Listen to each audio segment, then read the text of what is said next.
Assalamualaikum warahmatullahi wabarakatuh. Ketemu lagi dengan saya Edi Prayitno, sang mu'alaf, masih dalam pembahasan soal kristologi. Semoga bermanfaat. Innalhamdulillah nahmaduhu wa nasta'inuhu wa astaghfiruh wa a'udzubillahi min syururi anfusina wa min sayyiati a'malina. May yahdihillahu fala mudhillalah wa man yudlil fala hadiyalah. Asyhadu an la ilaha illallah wa asyhadu anna Muhammadan abduhu wa rasuluh. Allahumma shalli ala Muhammad wa ala ali Muhammad kama barakta ala ali Ibrahim wa ala ali Ibrahim fil alamin innaka Hamidum Majid. Saudara-saudaraku sekalian, saya ucapkan banyak terima kasih yang sudah subscribe, yang sudah berlangganan join. Saya mendoakan kalian semuanya tetap dalam keadaan sehat, masih dalam lindungan Allah Subhanahu wa taala, yang saat ini masih mencari dalam pencarian siapa ya yang wajib disembah dalam pencarian spiritual. Saya doakan Anda bisa segera menemukannya, menjadi mu'alaf, masuk Islam.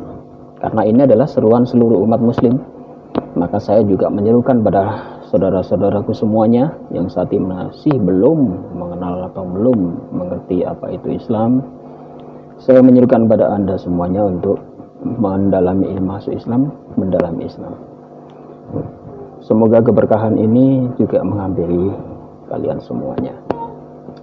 Kita sama-sama berdakwah.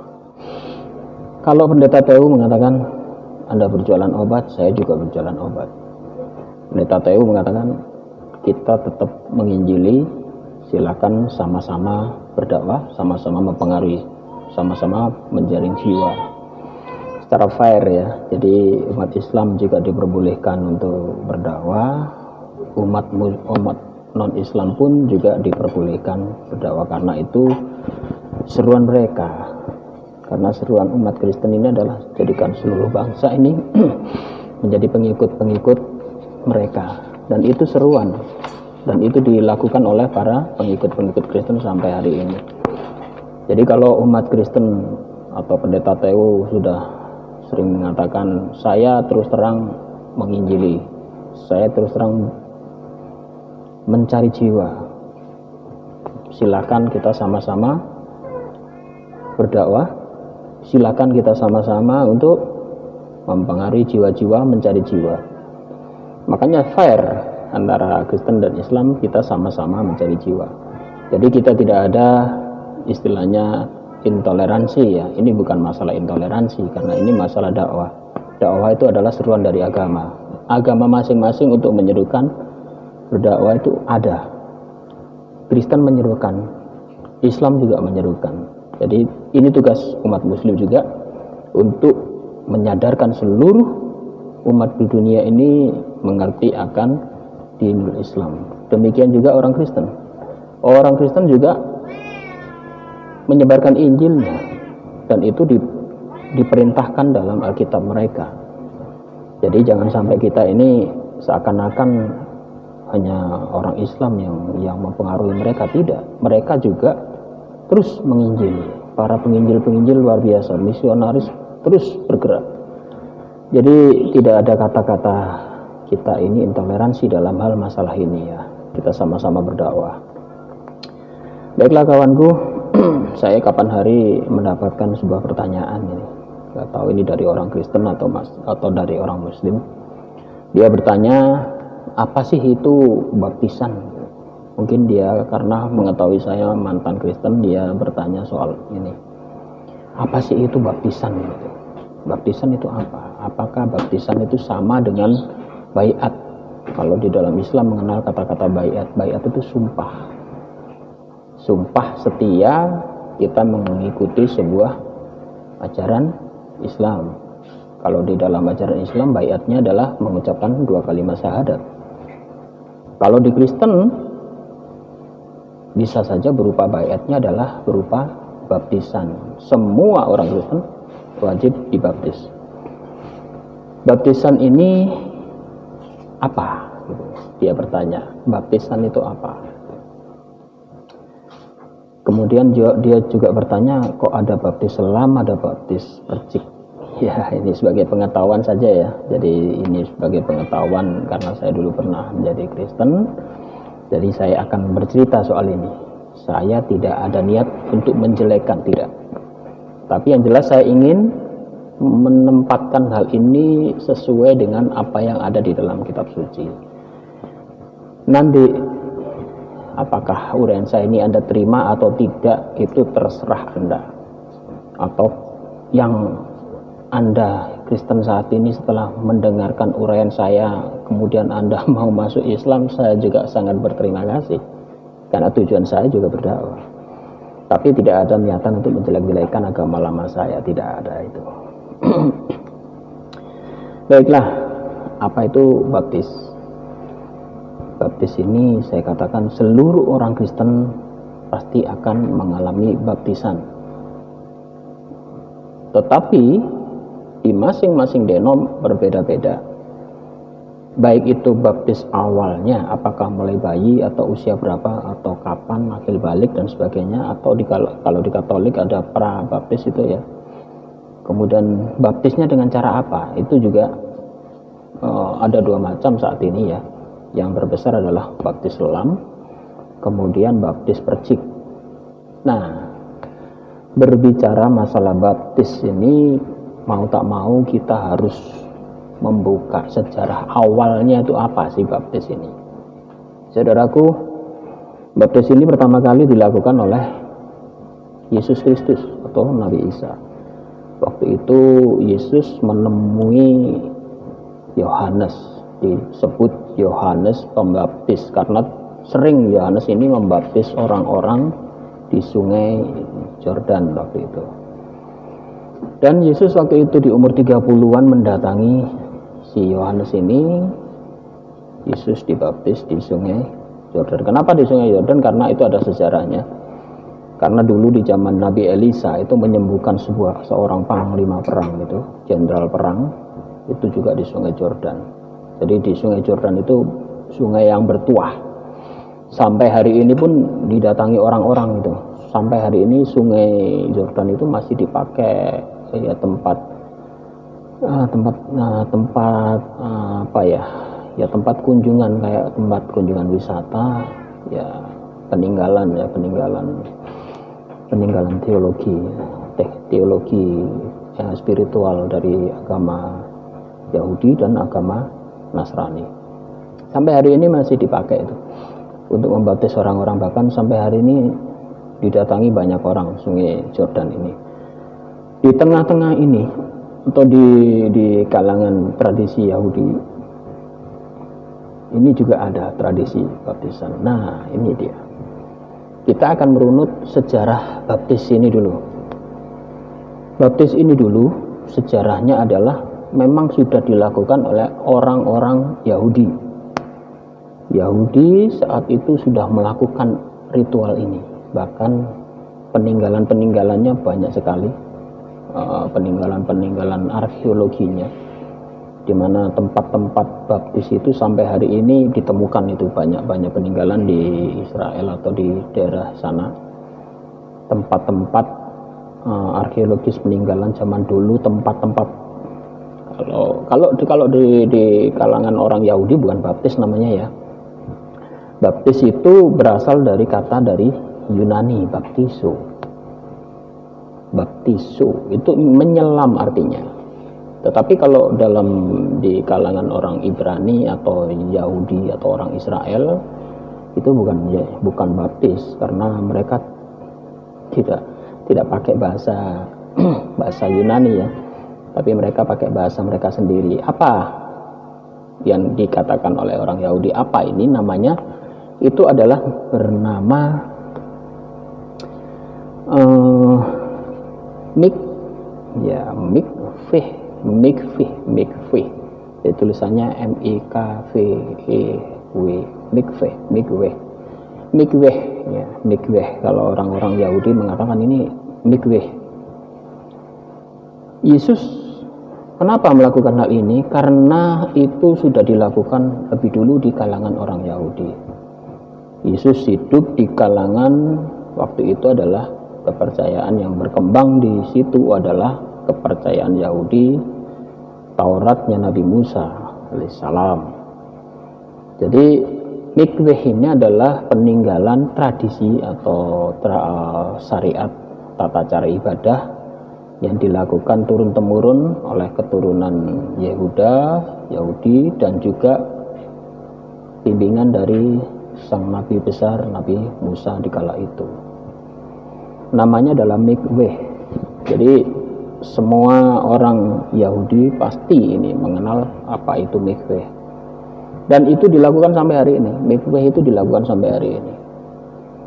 Dan ingat, saya sering mengatakan bahwa orang Kristen,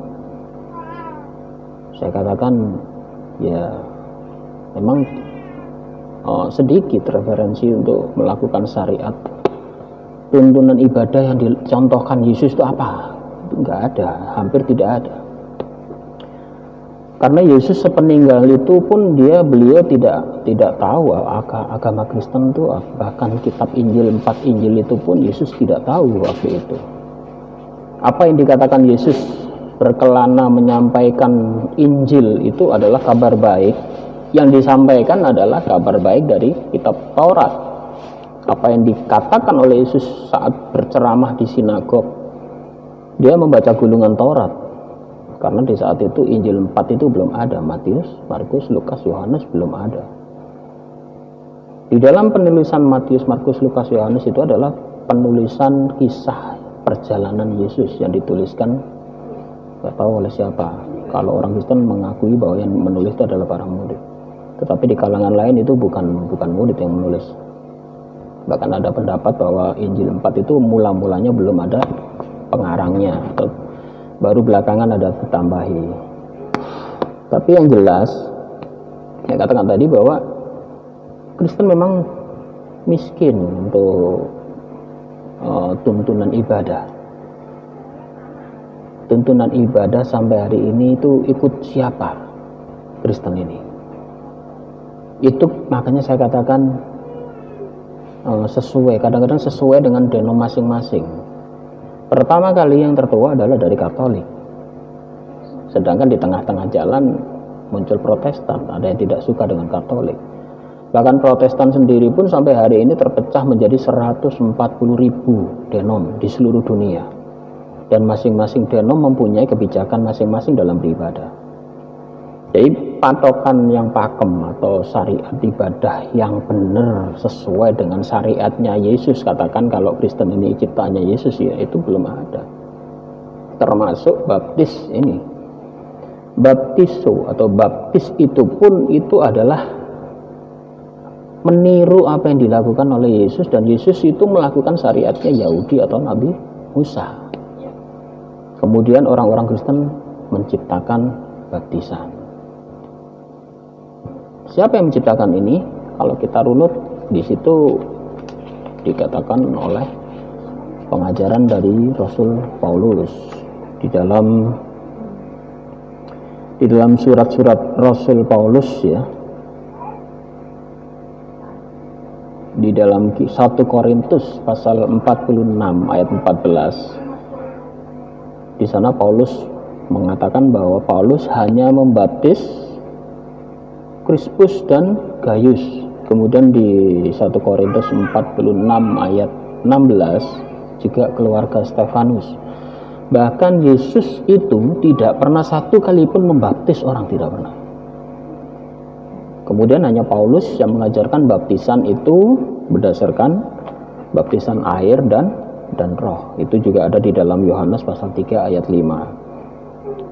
Kemudian di Markus pasal 16 ayat 16 juga dikatakan siapa yang percaya dan dibaptis akan diselamatkan. Meskipun di sana dikatakan percaya pada siapa, Yesus atau pada Allah Bapa, tidak secara rinci disebutkan. Jadi saya katakan tradisi baptis ini adalah meniru, sebetulnya meniru apa yang dilakukan oleh kaum Yahudi yang dinamakan mikweh tadi.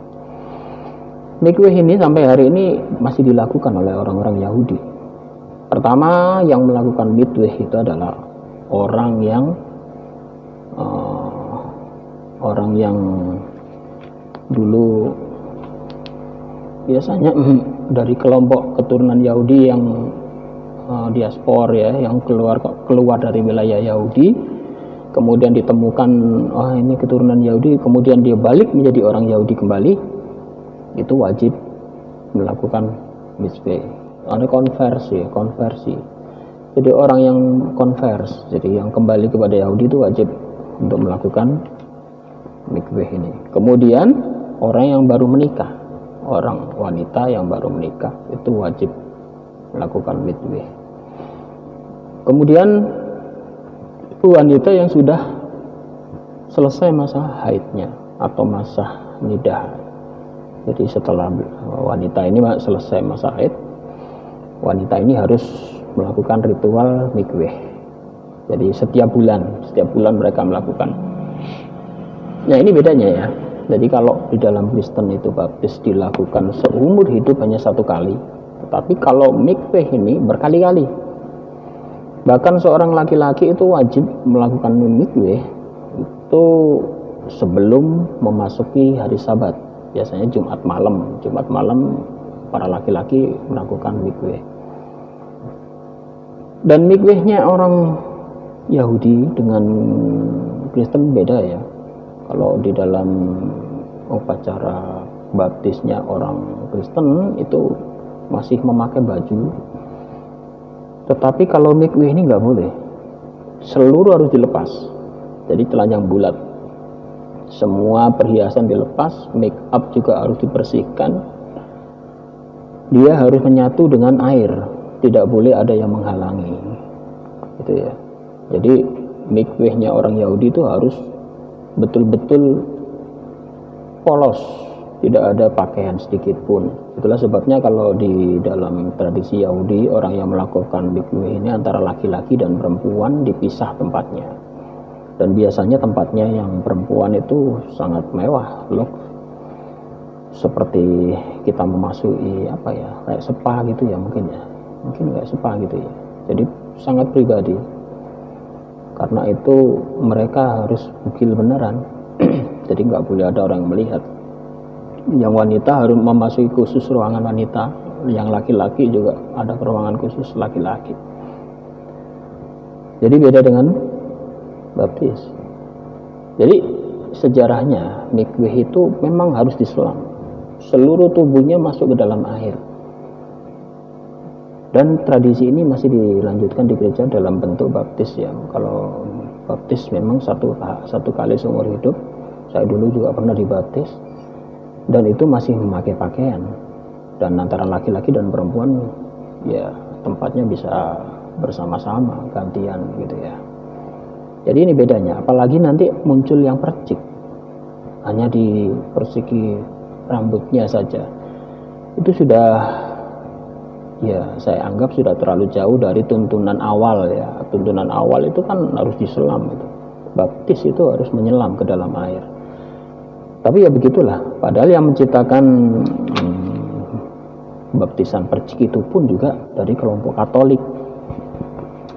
Bahkan itu ada konsili, itu ditetapkan di sebuah konsili yang bernama Konsili Ravenna, itu tahun 1311. Di konsili itu ditetapkan bahwa baptis itu tidak wajib harus selam, tetapi bisa diganti dengan percik, dengan alasan bahwa ada unsur air, tetap menggunakan unsur air, tetapi mereka tidak menyelam, hanya diperciki saja. Ini bedanya ya. Padahal tradisi awal Yahudi itu mikveh itu harus menyelam penuh seluruh tubuh tanpa ada selai benang pun. Kalau di dalam Islam mungkin ini mandi junub ya, jadi seperti mandi junub, bersih ya seluruh tubuh. Jadi seorang yang setelah melakukan hubungan badan itu wajib mandi junub. Kemudian seorang laki-laki yang setelah buat hajat besar, yang akan sholat Jumat dan sebagainya itu wajib mandi junub. Jadi mandi keseluruhan ya. Kalau junub kan hanya untuk setelah berhubungan, tetapi untuk laki-laki mungkin harus, tuntunan Nabi juga mengajarkan kita wajib untuk mandi dalam saat melakukan sholat Jumat. Mungkin tradisi ini kebersihan ini tetap dipakai. Ini mirip juga yang di India ya. Kalau di India itu ada istilah yang dilakukan oleh orang-orang Hindu di sana. Mereka wajib dalam 1 tahun sekali itu mandi di Sungai Gangga. Itu ada sungai, ada disebut sebagai Trinitas juga. Itu Trinitas karena ada 3 sungai yang disucikan di sana. Mereka juga harus mandi menyelam dan tanpa menggunakan pakaian, hanya sedikit saja itu. Itu kalau di dalam agama Hindu dinamakan Kumbh Mela ya. Ada upacara mandi di Sungai Gangga. Itu ada 3 sungai, yaitu Sungai Gangga, Sungai Yamuna, dan Sungai Saraswati. Mirip ya. Jadi beberapa agama memang menjalankan tradisi mandi menyelam ini. Kalau dalam aliran-aliran kejawen itu ada istilah mandi kungkum itu. Makanya di upacara-upacara tertentu orang-orang kejawen biasanya malam 1 suro ya, biasanya ada mandi kungkum, kemudian mandi seluruh badan. Kemudian ada lagi tradisi sebelum memasuki bulan puasa ya, itu ada di beberapa wilayah juga diwajibkan mandi di mata air. Nah ini ada mata air. Kenapa mata air? Ini juga ada sejarahnya ternyata. Di dalam tradisi Yahudi, yang air yang dipakai untuk mikvah ini itu bukan air kolam, air yang berhenti, seperti yang dilakukan di gereja-gereja. Di tengah gereja itu ada kolam ya, semacam kolam renang gitu ya. Ya nggak besar ya untuk baptis itu. Di gereja saya dulu juga seperti itu, ditutup ya. Kalau mau baptis baru dibuka. Dan itu di tengah-tengah altar gereja itu, jadi bisa dibuka tutup. Kalau di tradisi Yahudi tidak seperti itu. Airnya tidak boleh seperti air yang mati atau di dalam air kolam, tetapi air hidup. Istilahnya orang Yahudi yang dipakai adalah air hidup. Air yang dipakai untuk mikvah itu adalah air yang mengalir. Pertama sungai, kemudian danau, kemudian air laut. Air laut juga bisa dipakai untuk mikvah. Kemudian air hujan. Nah, jadi air hujan, air sungai, air yang mengalir ya, air danau, kemudian air laut. Bahkan mikvah yang dilakukan orang-orang Yahudi, meskipun itu di rumah-rumah itu ya, itu airnya bukan air kolam yang berhenti, tidak. Itu airnya berjalan terus, sirkulasinya muter. Diambil dari sebuah sumber atau sungai, dialirkan di dalam rumah-rumah peribadatan yang dipakai untuk mikvah, dan air itu mengalir terus, nggak boleh berhenti. Jadi istilahnya air hidup. Makanya orang Yahudi yang ingin melakukan ritual mikvah itu bayar mahal itu. Jadi baptisnya atau penyelaman mikvah atau upacara mikvah orang Yahudi itu mahal, bayar. Apalagi yang untuk tempatnya perempuan-perempuan Yahudi yang ingin melakukan mikvah di tempat-tempat khusus itu bayar mahal, karena tempatnya bagus, look. Kalau di tempatnya laki-lakinya biasanya ya nggak seberapa ya, tapi tetap saja syaratnya airnya harus mengalir. Itulah sebabnya kalau di dalam tradisi Jawa biasanya itu ada tradisi kungkum itu ya, membersihkan diri, istilahnya menyucikan diri. Nah ini juga tradisi Yahudi sama, adalah untuk menyucikan diri. Itulah sebabnya Yesus waktu itu dibaptis oleh Yohanes. Yohanes Pembaptis ini adalah sering membaptis orang-orang yang bertobat. Jadi orang yang bertobat, berdosa dan sebagainya, ingin tobat, datang kepada Yohanes, ingin dibaptis pertobatan dengan cara baiat mereka itu ya. Istilah baiat mereka dibaptis, diselam. Demikian Yesus waktu itu datang pada Yohanes. Makanya Yohanes mengatakan, wah tidak layak aku membaptis kamu, karena melihat Yesus ini tidak punya dosa, ini orang jalannya lurus-lurus saja, gak pernah berbuat macam-macam. Tapi ya seperti itulah, Yesus mengawali kenabiannya atau pengutusannya itu setelah dibaptis. Bahkan Yesus waktu dia sebelum dibaptis, yaitu waktu dia melakukan mujizat pertama kali merubah air menjadi anggur, itu dia mengatakan waktuku belum sampai. Itu maksudnya itu adalah waktunya itu beliau belum dilantik atau dibaiat. Nah, setelah beliau masuk dalam pembaptisan Yohanes, dilakukan ritual itu, baru Yesus pergi ke atas gunung berpuasa 40 hari. Puasa 40 hari ini pun juga tradisinya Nabi Musa. Orang Yahudi sampai hari ini tiap tahun juga berpuasa 40 hari. Jadi puasanya Yesus itu bukan puasa ciptaan sendiri, tetapi melakukan tradisinya atau syariatnya Yahudi. Sementara orang Kristen puasanya bagaimana? Banyak sekali yang bikin sendiri-sendiri. Jadi tidak sesuai dengan syariat yang sering diajarkan oleh Yesus atau Nabi Musa. Itulah saya katakan sering, orang Kristen ini memang nggak punya syariat. Puasanya juga nggak ada tuntunan. Baptis pun juga seperti itu. Cara ibadahnya juga seperti itu. Nanti saya akan utarakan banyak sekali ibadah yang aneh-aneh di dalam gereja. Masing-masing membuat acaranya sendiri-sendiri. Itu sekarang udah marak. Mungkin nanti suatu ketika akan saya sampaikan. Itulah ya, saya katakan tadi. Ini bedanya. Kalau di baptisan orang Kristen itu adalah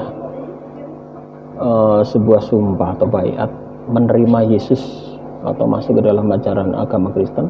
Tetapi kalau di mikvehnya orang Yahudi itu adalah bertobat, menyucikan diri, mengakui dosanya. Di samping itu orang Yahudi siapa saja yang harus wajib melakukannya?